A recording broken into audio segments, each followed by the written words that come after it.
హల్లెలూయా. మొదటిగా నాకు యొక్క అవకాశం ఇచ్చిన దేవునికి కృతజ్ఞతాస్తుతులు చెల్లించుకుంటున్నానండి. అందరం మన పరిశుద్ధ గ్రంథాలను తిరుగుతాం. ఆదికాండము 3వ అధ్యాయము 9వ వచనం. ఆదికాండము 3వ అధ్యాయము 9వ వచనం చదివి సహాయం చేయండి. పేజ్ నెంబర్ 2వ పేజీ. ఆదికాండము 3వ అధ్యాయము 9వ వచనం.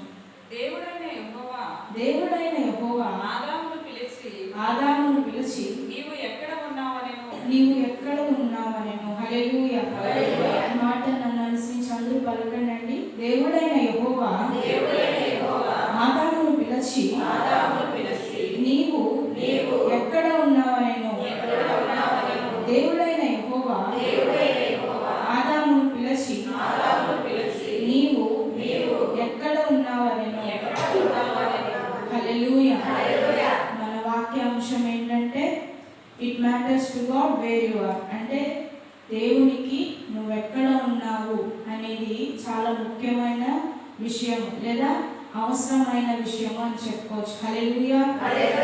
సాధారణంగా మన జీవితంలో ఇటువంటి ప్రశ్న మనం ఎదుర్కొంటూనే ఉంటాం కదా. మన తల్లిదండ్రుల దగ్గర నుంచో, మన తోబుట్టువుల దగ్గర నుంచో, లేకపోతే బయట వారి దగ్గర నుంచో, మన స్నేహితుల దగ్గర నుంచో ఎక్కడున్నావు అనే ప్రశ్న మనం ఎదుర్కొంటాం కదా.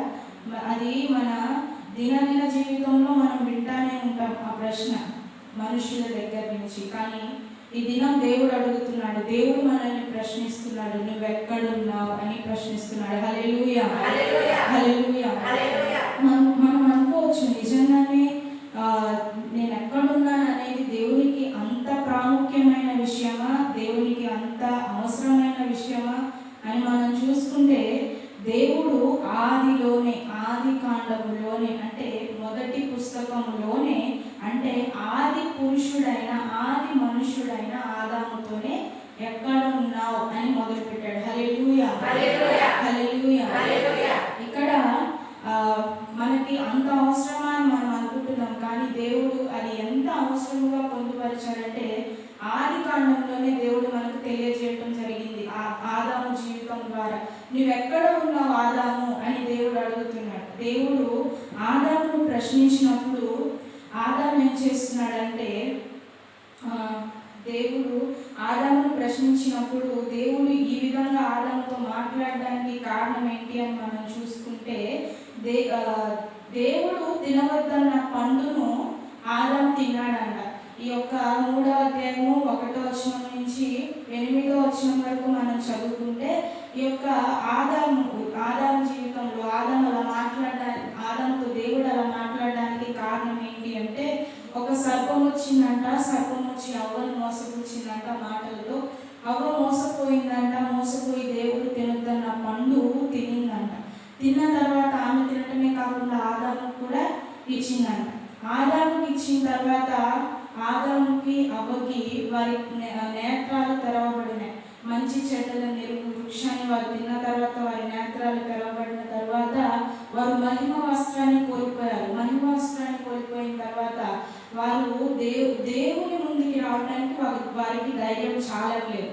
వారికి ధైర్యం చాలా ఏం చేస్తున్నారంటే, ఇదే 3వ అధ్యాయము ఆదికాండము 3వ అధ్యాయము 10వ వచనాన్ని మనం చూసుకున్నట్లయితే, అందుకతడు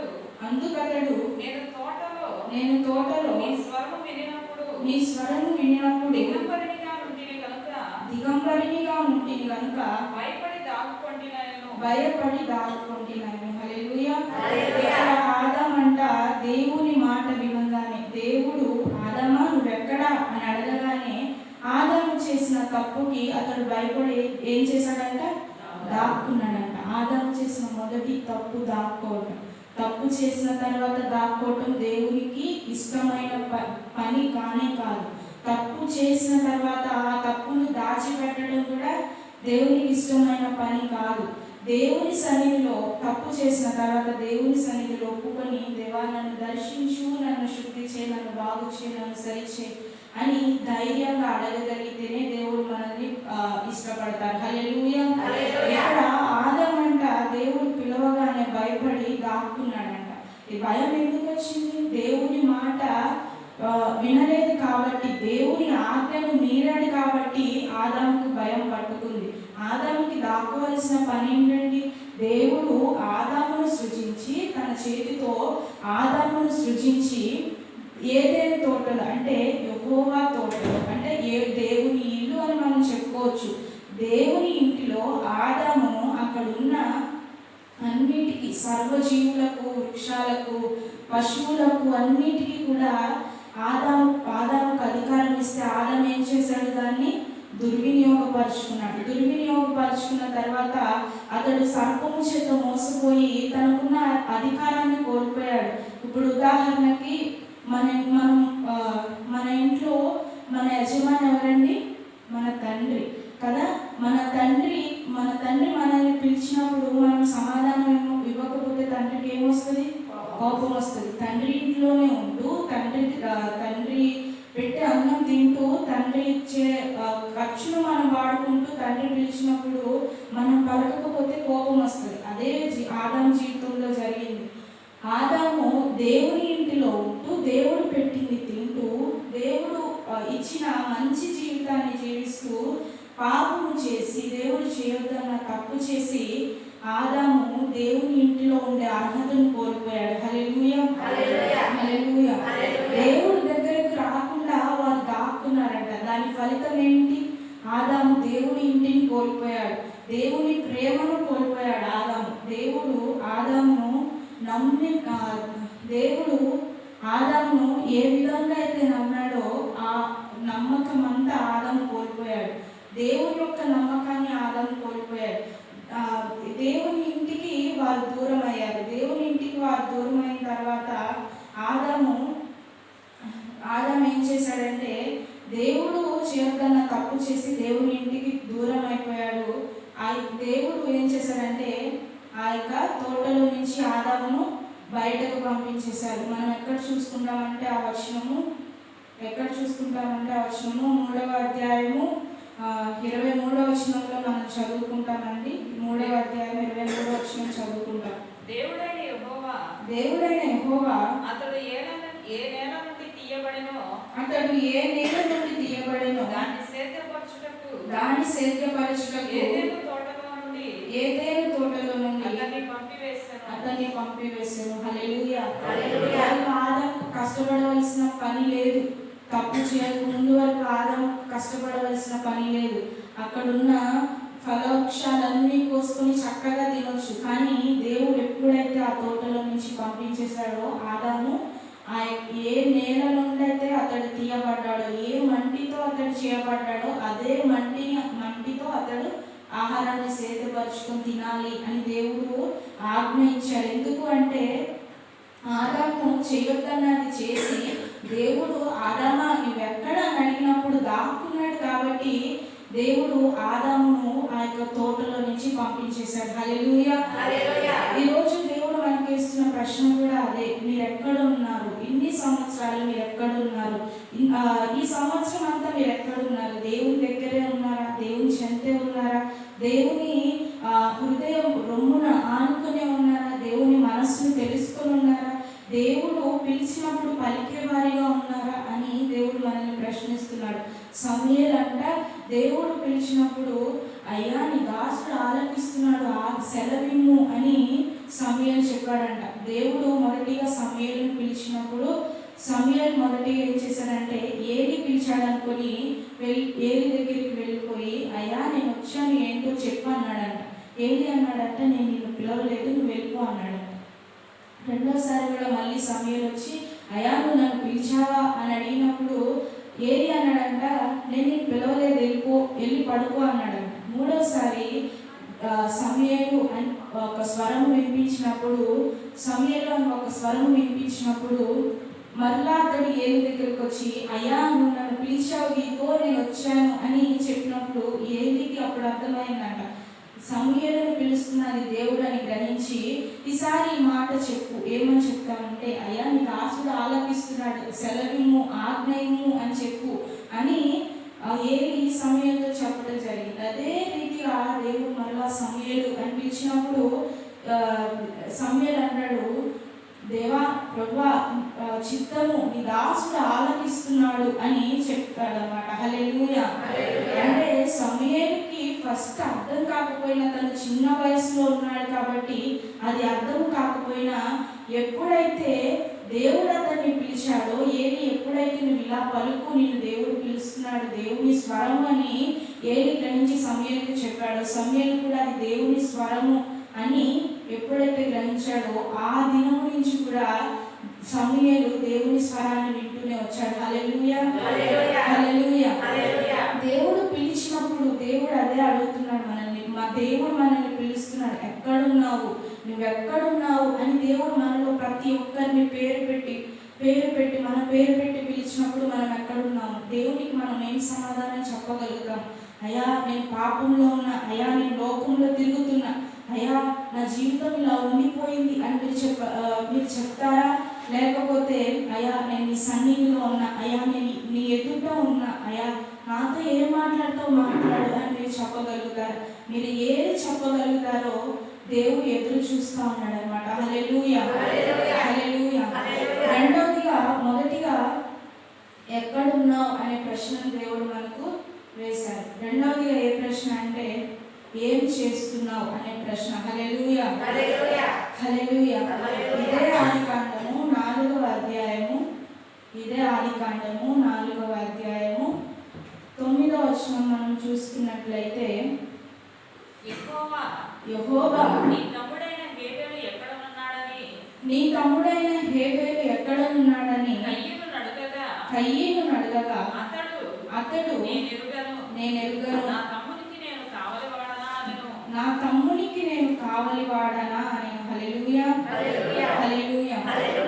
ఇక్కడ ఇది మనం చూసుకుంటే దేవుడు కయీనుని ప్రశ్నిస్తున్నారు. ఏమనంటే నీ తమ్ముడైన హేబెలు ఎక్కడున్నాడు అని కయీనుని ప్రశ్నిస్తున్నారు. మొదటిగా దేవుడు ఎవరిని ప్రశ్నించాడు? ఆదాముని ప్రశ్నించారు. నువ్వు ఎక్కడ ఉన్నావు అని ఆదాముని ప్రశ్నించారు. రెండవదిగా కయీనుని నీ తమ్ముడైన హేబెలు ఎక్కడా అని ప్రశ్నించాడు. ఎందుకు దేవుడు హేబెలుని అడిగాడంటే, అక్కడ ఒక సన్నివేశం జరిగింది. కయీను హేబెలు ఇద్దరు కూడా ఎవరి కుమారులు అంటే ఆదాము కుమారులు. ఆదాముకి హవ్వకి పుట్టిన ఇద్దరు బిడ్డలు కయీను హేబెలు. వీరిద్దరు కూడా దేవుని సన్నిధిలో దేవునికి అర్పణలు అర్పించడానికి వచ్చారంట. అర్పణ అంటే కానుకలు అర్పించడానికి వచ్చినప్పుడు కయీనేమో పంటను పండించేవాడు, హేబెలేమో మందను కాచుకునేవాడు. కయీన్ ఏం చేశాడంటే తను పండించిన పంటలో కొన్ని ఆహార పదార్థాలను తీసుకొచ్చి దేవునికి కానుకగా ఇచ్చాడు. హేబెల్ ఏం చేశాడంటే తను మేపిన గొర్రెలలో, తను మేపిన మందలలో శ్రేష్టమైనది తీసుకొచ్చి దేవునికి ఇచ్చాడు. ఇప్పుడు ఏం జరిగిందంటే కయీన్ ఏం చేశాడంటే దేవునికి ఇచ్చేటప్పుడు దేవునికి ఇంత శ్రేష్టమైనది అవసరమా అని దేవునికి శ్రేష్టమైనది ఇవ్వకుండా పాతబడిపోయినవి, అంటే పురుగు పట్టేసినవి, దేవుని దృష్టిలో శ్రేష్టము కానివి కయీను దేవునికి అర్పించాడంట. కానీ హేబెల్ అయితే దేవునికి నేను శ్రేష్టమైనది ఇవ్వాలి, శ్రేష్టమైన అర్పణ ఇవ్వాలి అని హేబెలు గ్రహించి దేవునికి తను కాచిన మందలలో, తను పెంచిన మందలలో శ్రేష్టమైన గొర్రె పిల్లని తీసుకొచ్చి బలిగా అర్పించాడట. అక్కడ దేవుడు మాట్లాడతారు, నేను హేబెలు అర్పణను అంగీకరిస్తున్నాను అని అంటారు. అప్పుడు కయీనుకు కోపం వచ్చేస్తుంది. నేను ఇచ్చింది తీసుకోడా దేవుడు, నేను ఇచ్చింది నచ్చలేదా దేవునికి అని కయీనుకి కోపం వచ్చి హేబెల్ మీద పగ పెంచేసుకుంటాడు, అసూయ పెంచేసుకుంటాడు, ద్వేషం పెంచుకుంటాడు. అలా పెంచుకున్న తర్వాత ఈ యొక్క కయీన్ ఏం చేస్తాడంటే, తమ్ముడు హేబెలు నువ్వు పలానా టైంలో పొలంలోనికి రా, నేను నీతో మాట్లాడాలని నమ్మకంగా హేబెల్ని పిలిపిస్తాడు. నమ్మకంగా హేబెల్ని పిలిపించిన తర్వాత ఈ యొక్క కయీన్ ఏం చేస్తాడంటే మాట్లాడుతూనే ఉంటాడు, హేబెల్ని చంపేస్తాడు. హేబెల్ని చంపిన తర్వాత దేవుడు కయీన్ అడుగుతున్న ప్రశ్న ఇది, కయీను నీ తమ్ముడైన హేబెలు ఎక్కడా అని దేవుడు అప్పుడు ప్రశ్నించాడు కయీన్. అప్పుడు ప్రశ్నించినప్పుడు కయీను సమాధానం ఎలా ఉందంటే చాలా రెక్లెస్గా ఉంది. ఎలా చెప్తున్నాడంటే, నేను ఎరుగను, నాకు తెలియదు, నా తమ్ముడికి నేనేమన్నా కాపలా కాస్తున్నానా, నా తమ్ముడికి నేనేమన్నా కావలి వాడు అన్నానా, నన్ను అడుగుతావేంటి నువ్వు అని హేబేలు అదే అసూయమైన మనసుతో, అదే ద్వేషపూరితమైన మనసుతో దేవునికి సమాధానం ఇచ్చాడంట. అదే తప్పు చేసిన మనసుతో దేవునికి సమాధానం ఇచ్చినప్పుడు దేవునికి హేబేలు యొక్క స్వరము, రక్తం యొక్క స్వరము భూమిలో నుంచి మొరపెట్టిందంట. హల్లెలూయా, హల్లెలూయా. ఎవరైతే దేవునికి శ్రేష్టమైనది ఇచ్చారో వారు మరణించినా కానీ దేవుడు మర్చిపోలేదు. హల్లెలూయా. దేవునికి శ్రేష్టమైనది ఇచ్చిన వారి పట్ల దేవుడు పోరాడాడు. హేబేలు పట్ల దేవుడు పోరాడాడు. కయ్యను అనుకున్నాడు, ఇంకా నాకు ఎవరున్నారు ఎదురు, నన్ను అడిగేవారు ఎవ్వరు లేరు, నన్ను చూసిన వారు ఎవ్వరు లేరు, నా తమ్ముడిని చంపటం ఎవ్వరు చూడలేదు అని కయ్యను అనుకున్నాడు. కానీ అన్నీ చూస్తున్నవాడు అక్కడ ఉన్నాడని మర్చిపోయాడు కయ్యను. అలా మర్చిపోయి తన తమ్ముడిని చంపేసి చేతులు దులుపుకొని బయటకు వచ్చేసి అందరి మధ్యలో మామూలుగానే తిరుగుతున్నాడు. మనం కూడా కొన్నిసార్లు అంతే కదా, మనం చేసిన తప్పు చేసేసి, మనం చేసిన మోసం చేసేసి, మనం చేసిన అన్యాయం చేసేసి చేతులు దులుపుకొని బయటకు వచ్చేసి నాకేం తెలియదు అన్నట్టు మనము మనుషుల మధ్యలో తిరుగుతాం. కానీ నన్ను ఎవ్వరు చూడలేదు అని మనం తిరుగుతున్నాం. కానీ అన్నీ చూస్తున్నవాడు చూశాడు అని మనం గ్రహించట్లేదు. దేవుడు అందుకనే ఒక విషయాన్ని మనతో తెలియజేస్తున్నాడు ఈరోజు. కయ్యను అదే విధంగా తన తమ్ముడైన హేబేలుని చంపేసి చేతులు దులుపుకొని చేతులు కడుక్కొని బయటకు వచ్చేసి ఏమీ తెలియనట్టు, ఏమి ఎరగనట్టు, నన్ను ఇంకెవ్వరు ఆపేది వారు లేరు అని, నేను ఒక్కడినే దీని అంతటికి నా తల్లిదండ్రుల తర్వాత నాకు అధికారం ఉంది అని కయ్యను అనుకుంటున్న సమయంలో హేబేలు పక్షాన దేవుడు పోరాటం మొదలుపెట్టాడు. హల్లెలూయా, హల్లెలూయా. అక్కడ 10వ వచనంలో మనం చూసుకుంటే అప్పుడు ఆయన నీవు చేసిన పని ఏమిటి, నీ తమ్ముని రక్తము యొక్క స్వరము నేలలో నుండి నాకు మొరపెట్టుచున్నది. హల్లెలూయా. అక్కడంట హేబేలు మరణించిన తరువాత, కయ్యను హేబేలును చంపేసిన తరువాత హేబేలు రక్తము యొక్క స్వరము నేలలో నుండి, భూమిలో నుండి దేవునికి మొరపెడుతుందంట. దేవునికి మొరపెట్టినప్పుడు దేవుడు అది విని ఏం చేశాడంటే కయ్యను దగ్గరకు వచ్చి ఒక మాట మాట్లాడతారు. ఏమని మాట్లాడతారంటే, ఇదే 4వ అధ్యాయము 12వ వచనం మనం చూసుకున్నట్లయితే, ఇదే 4వ అధ్యాయం 12వ వచనం మనం చూసుకున్నట్లయితే, నీవు నేలను సేద్యపరిచినప్పుడు అది తన సారమును ఇక మీదట నీకు ఇయ్యదు, తీయదు. నీవు భూమి మీద దిగులు పడుచు దేశ దిమ్మరివై ఉండువనెను. హల్లెలూయా. మొదటిగా దేవుడు ఆదాము దగ్గర ఏం చేశాడంటే, దేవుడు ఆదాముకి ఇచ్చిన ఆ యొక్క హుందాతనాన్ని, అంటే ఆదాము దేన్ని సేద్యపరచక్కర్లా, దేన్ని పండించక్కర్లా, తోటలో ఉన్నది తీసుకొని తినొచ్చు. కానీ ఆదాము ఎప్పుడైతే ఆదాము నువ్వు ఎక్కడున్నావు అని దేవుడు అడిగినప్పుడు ఆదాము దాక్కున్నాడో, ఆ దేవుడికి కోపం వచ్చి ఆదాము చేసిన పనికి ఆదాము దగ్గర నుంచి నువ్వు ఏ మట్టి నుంచి తీయబడ్డావో ఆ నేలనే నువ్వు సేద్యపరుస్తావు, దాని ఆహారమే నువ్వు తినాలి, ఇక నీకు ఉచితంగా ఏది రాదు అని ఆదాముతో చెప్పడం జరిగింది. ఇక్కడ కయ్యనుతో ఏం చెప్పారంటే, నీవు నేలను సేద్యపరిచినప్పుడు దాని సారమును నీకు ఇయ్యదు అని చెప్పారు. నీవు దిగులు పడుచు దేశ దిమ్మరివై ఉంటావు. ఎందుకు దిగులు అంటే, దేవుడు నువ్వేం చేసావు, ఏం చేస్తున్నావు అని అడిగినప్పుడు సరైన సమాధానం ఇవ్వకపోతే, దేవుని ఎదుట మనం నిర్దోషులుగా కనబడకపోతే, దేవుని ఎదుట మన పాపాలు ఒప్పుకోకపోతే అది మన యొక్క ఆశీర్వాదం మీద దెబ్బతీస్తుంది అని ఆదాము జీవితం నుంచి కానీ కయ్యను జీవితం నుంచి కానీ దేవుడు మనకు నేర్పిస్తున్నాడు. హల్లెలూయా, హల్లెలూయా.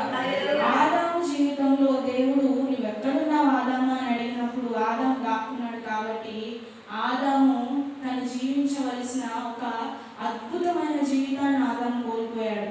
అదేవిధంగా కయ్యను జీవితంలో కయ్యను నువ్వేం చేసావు, నీ తమ్ముడైన హేబేలు ఎక్కడ అని అడిగినప్పుడు కయ్యను చాలా రెక్లెస్గా దేవునికి సమాధానం చెప్పాడు. అంతేకాదు దేవునికి సమాధానం చెప్పడమే కాదు, అతడు పడలేదు కూడా.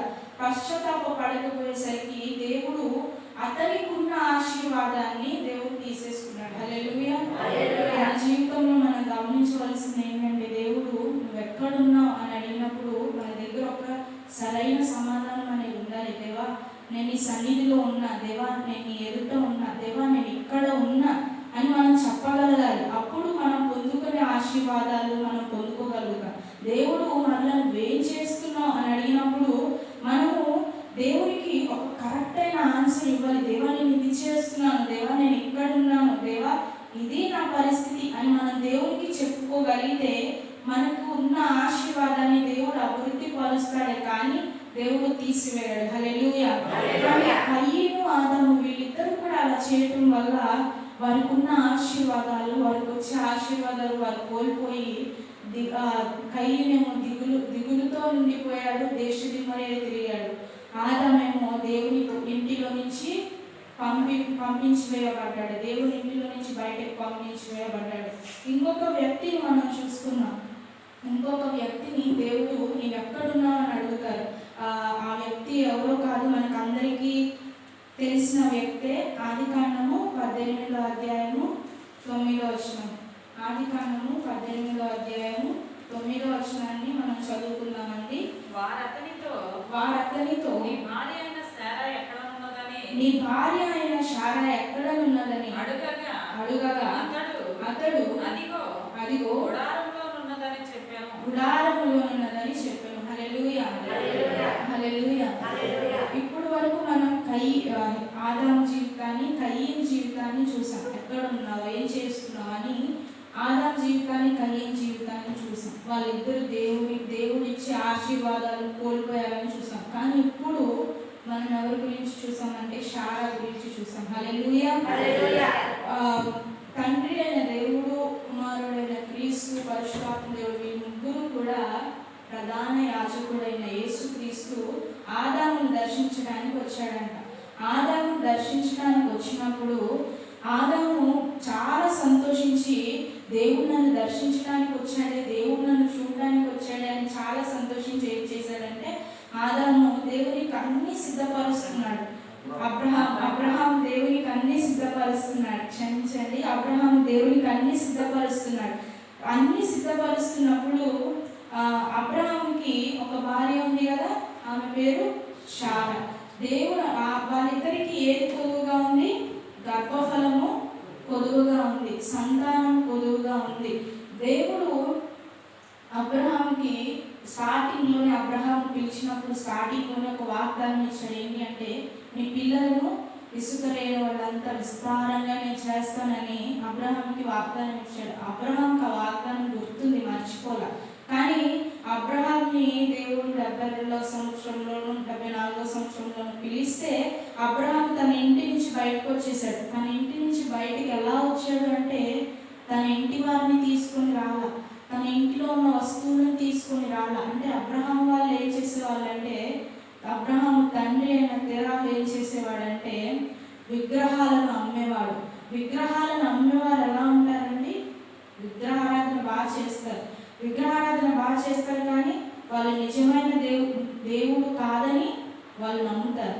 ఎందుకంటే అవి మాట్లాడవు, చూడవు, ఏ పనులు చేయవు, అవి వినవని వాళ్ళకి తెలుసు. కానీ వాళ్ళ విగ్రహాలు చేసి అమ్ముతారు.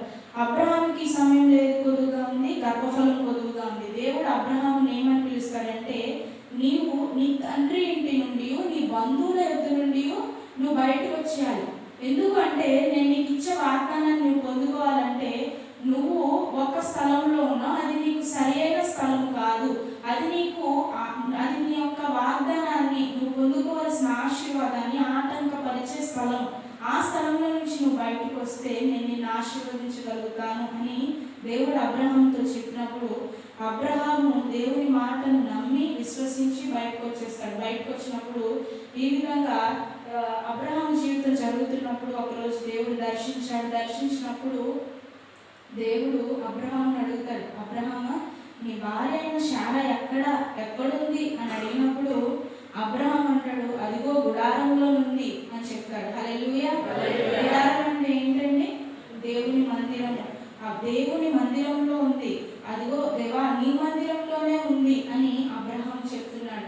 దేవునికి అప్పుడు ఎంత సంతోషం కలిగి ఉంటుందండి, దేవునికి అప్పుడు ఎంత సంతోషం కలిగి ఉంటుంది. అబ్రహాము ఆ మాట చెప్పగానే దేవుడు చాలా సంతోషించి ఏం చేశారంటే, ఇదే 18వ అధ్యాయము 10వ వచనాన్ని మనం చూసుకున్నట్లయితే, అందుకు ఆయన